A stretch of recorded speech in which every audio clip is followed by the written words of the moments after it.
here it is, week 2, and we already have Dartmouth and Bishop Stang meeting up, and both teams are 1-0. This should be a pretty good battle.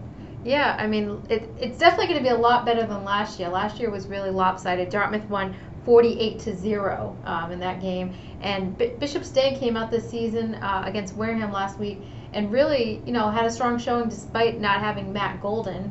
He's out injured, and Mike Mello took over for him at quarterback and had a huge game. He had 3 rushing touchdowns, and he also threw for a touchdown in that game. So that was huge against Wareham, and expect for him to have another strong performance this week against Dartmouth, which, Dartmouth to start the season off against Attleboro, nobody really knew, what to think because Attleboro is always strong, and Dartmouth, the Indians really took it to Attleboro in that game, and Chris Martin had a huge performance. He carried the ball 17 times, 149 yards, and he had 3 touchdowns.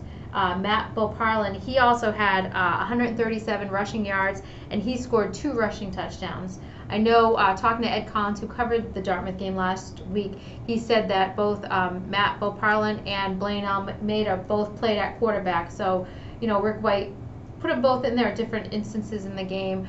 So I wonder if we'll see the same this week. Kind of a two-headed monster, and Martin had a big performance.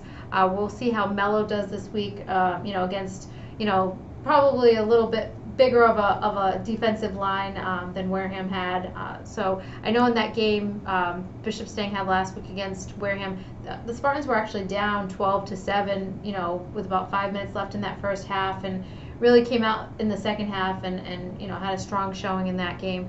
So it should be a nice rivalry game at Bishop Stang Friday night, 7 o'clock under the lights. So we'll hopefully see you there. All right, and be sure to follow us on Twitter at @SC_varsity.